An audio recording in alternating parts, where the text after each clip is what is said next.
Hello students, কে অবস্থা তোমাদের? আজকে তোমাদের সামনে আমি রাইট ফর্ম ভার্ব নিয়ে আলোচনা করতে যাচ্ছি।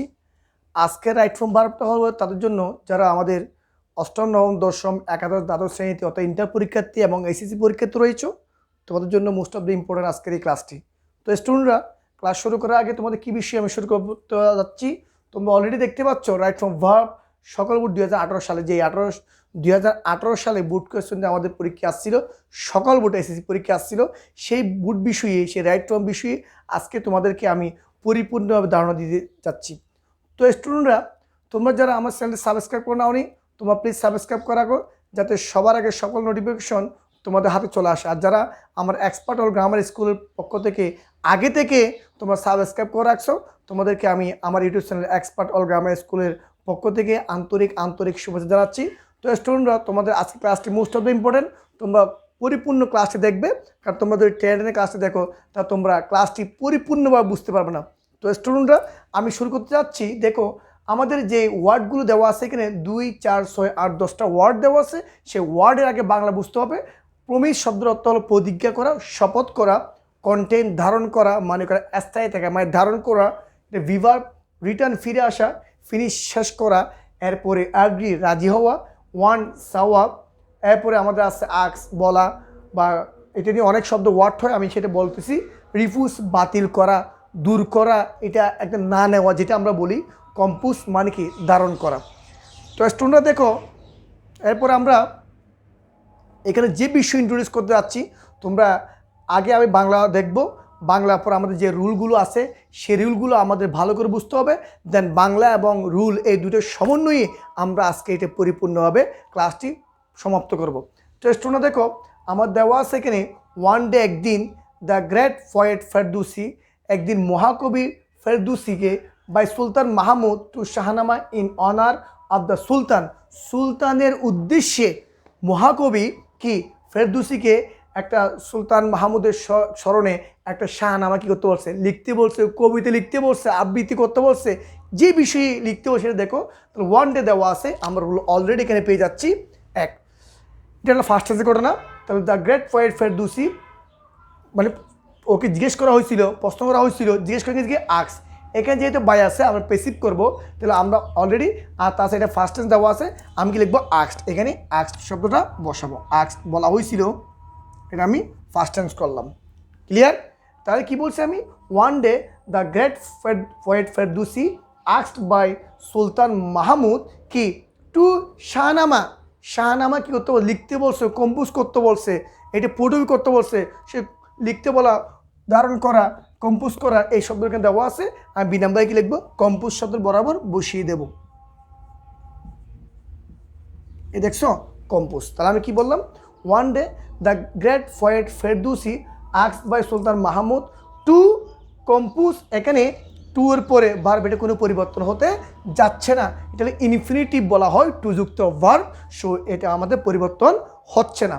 তাহলে আমি কি বললাম এখানে, সুলতান মাহমুদ টু কম্পোজ সুলতান কি Shahnama in honour of the sultan. সুলতানের সম্মানে মহাকবি ফেরদৌসিকে একদিনে একটা চরণ বা শাহনামা লিখতে বলাও হয়েছিল। এখন the sultan to Ferdowsi a gold coin for each verse. প্রত্যেকটা চরণের জন্য সুলতান কি করছে, ফেরদৌসিকে এক একটা চরণের জন্য একটা করে স্বর্ণ মুদ্রা দিবে। সেটা কি বলছে, শপথ করছে। সে শপথ করে ইংরেজি কি, এই দেখো এখানে দেওয়া আছে প্রমিস। দেখছো, মানে ওয়াদা করা, শপথ করা। তাহলে সে বলছে তুমি যদি প্রত্যেকটা লাইন লিখো, প্রত্যেকটা লাইনের জন্য, প্রত্যেকটি স্বর্ণের জন্য আমি একটা তোমাকে দেবো স্বর্ণ মুদ্রা, ইস বার্স, প্রত্যেকটা স্বর্ণের জন্য। তাহলে প্রমিস দেওয়া আছে। এখন এই ঘটনাটা হলো আমাদের কি, এটা একটা ফার্স্ট সেন্স ঘটনা। তো আমি দ্য সুলতান এখানে সিনেমা কি প্রমিসড, প্রতিজ্ঞা করছে।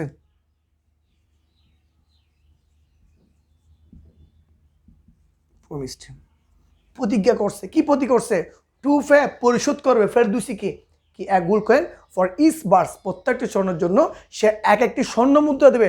সেটা কি করছে, ফেরদৌসিকে শপথ করছে। ফেরদৌসি দ্য রাইটেন, ফেরদৌসি কি করছে দেখো, রাইটিং লেখা কি করছে, শেষ করছে, লেখা শেষ করছে। শেষ করে ইংরেজি কি বলতো, এই দেখো ফিনিশ। এখন এটা হলো আমাদের ফার্স্ট ঘটনা। সো আমি কি লিখবো, ফিনিশ লিখবো। অথবা তুমি এটা হ্যাড ফিনিশড লিখতে পারো, ফার্স্ট পারফেক্ট লিখতে পারবো, ফার্স্ট ইনডিফিনিট, আমি আর বলছি এটা ফার্স্ট পারফেক্টও লিখতে পারবা, অথবা কি ফার্স্ট ইনডিফিনিট, প্রমিসড, ফিনিশড, অথবা কি had finished as your wish. তাহলে আমি কি লিখবো, ফেরদৌসি কি ফিনিশ দ্য রাইটিং, লেখা শেষ করছে। অ্যান্ড এবং ইট, ইটের উপর একটি ভিভার মনে রাখবে, ইট এখানে ভিভার দেখছো এই, তাহলে ইট এটা ফার্স্ট ঘটনা, সো ওয়াস লিখবো, ইট ওয়াস, এখানে আমরা ওয়াস লিখবো। এই দেখো, ইট ওয়াজ ফাউন্ড, খুঁজে পেয়েছিল 60,000 বার্স, 60,000 লাইন, কি ওই যে কবিতাটা লিখছে, যে চরণটা লিখছে, সেটা কি 60,000 লাইন কি ধারণ করছে, মানে ওই বইয়ের মধ্যে সে একসাথে 60,000 লাইন লিখে ফেলছে, মানে ধারণ করছে, ওখানে সংকলন হয়েছে, সংকলন হওয়া, ধারণ করা, এটার নাম হলো, আমরা কি বলতে পারি, একে কি এই কন্টেন্ট। দেখছো, এখন মনে রাখবা এখানে একটা ভার্ব অলরেডি দেওয়া, যখন দুইটা ভার্ব একসাথে দেওয়া থাকে, পরবর্তী আসে কিছু করতে আইএনজি, তাহলে মনে রাখবো রুল, প্রেজেন্ট পার্টিসিপল। আমি আর বলতেছি দুইটা ভার্ব একসাথে হলে পরের বার কিছু করবো আইএনজি, সো কন্টেনিং, এই কন্টেন আছে, আমি কি লিখবো, কন্টেনিং লিখবো।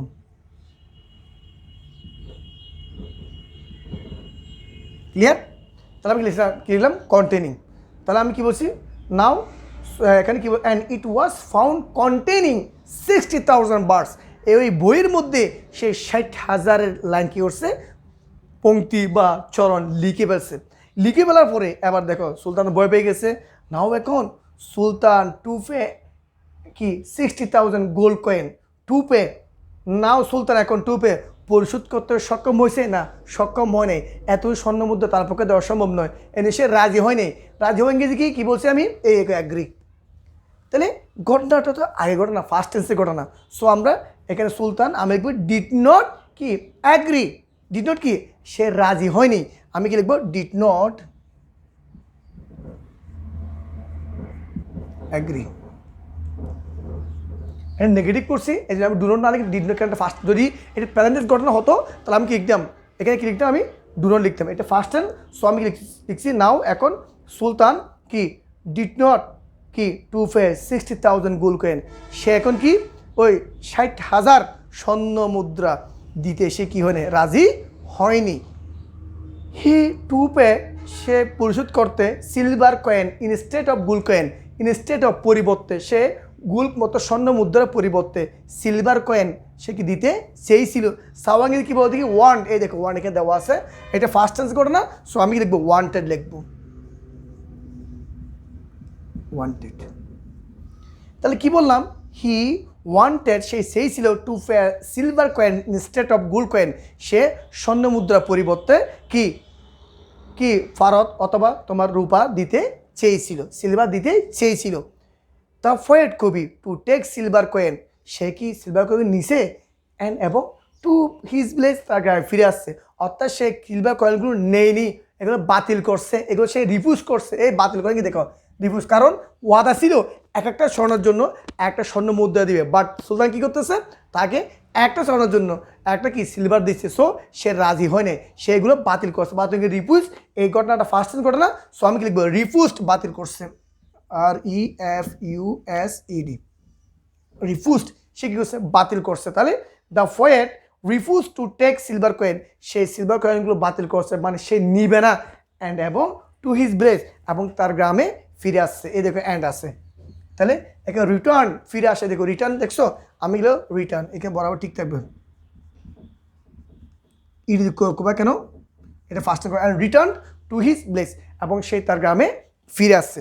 তো স্টুডেন্টরা আজকে আমি যে রাইট ফ্রম ভার্বটি আলোচনা করছি, আশা করি প্রত্যেকটা চরণ, প্রত্যেকটা ওয়ার্ড, প্রত্যেক রুল তোমরা বুঝতে পারছো।